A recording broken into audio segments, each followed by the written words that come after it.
My name is Sandra Fendl. I'm a scientific advisor at acatech, the National Academy of Science and Engineering in Germany.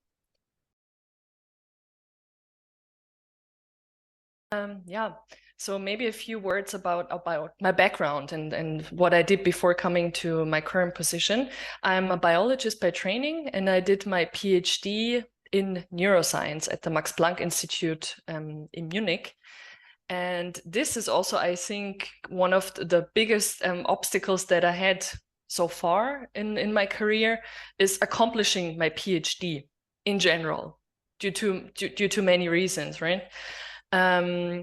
So as I said, my PhD in the natural sciences, in biology. As always in these areas, there's a lot of competition. You have a lot of pressure for publication. There's competition with other labs and also setbacks with experiments. So basically you have to imagine me in the lab doing experiments, and most of the time, like 90% of the times, things wouldn't work and I wouldn't get out anything from these experiments.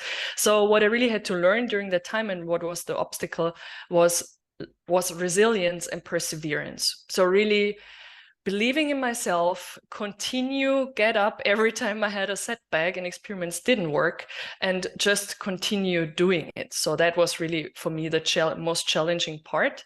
And very important for me in doing that was what I said already, was believing in myself on the one hand, but also a community around me. So I have a team and colleagues that support me, and we support each other. That really helped to accomplish my PhD.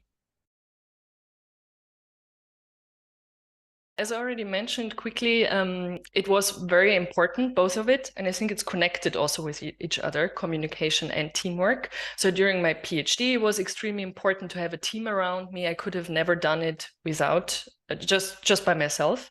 And not only because you need a team to split up the workload and to think about who does what, but really to support each other emotionally also. So, and this is also, I think, why communication is so important. Communication and empathy, and really, first of all, understanding yourself and communicate what you need, what works for you, what doesn't work, but also to understand others and take this into consideration to be able to have an effective and working team, but also an environment that is nice for everybody to work in.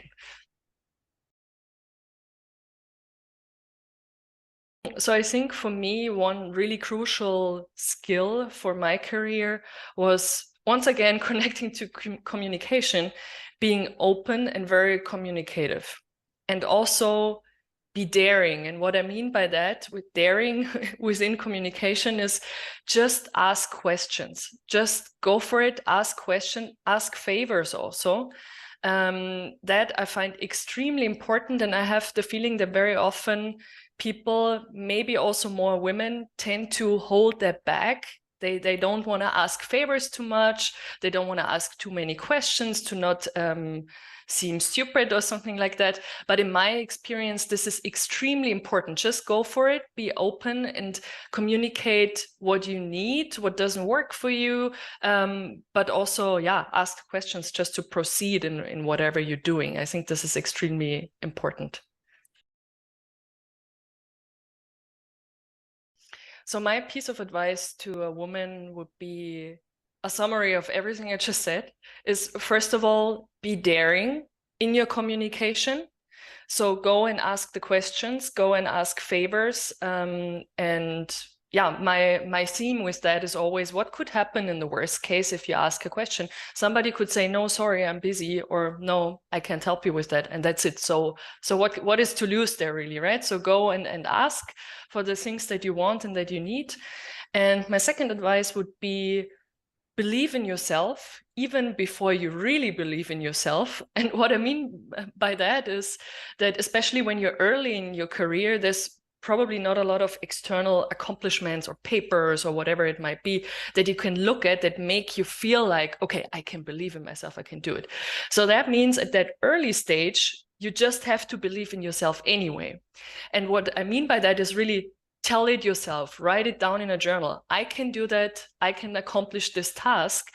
And by doing that and repeating that, you're really, it changes something in you. You can feel it, and you have a different mindset when you're approaching tasks.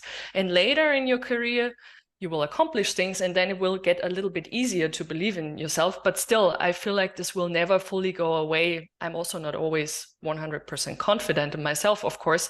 So this is something ongoing that you always actively have to believe in yourself.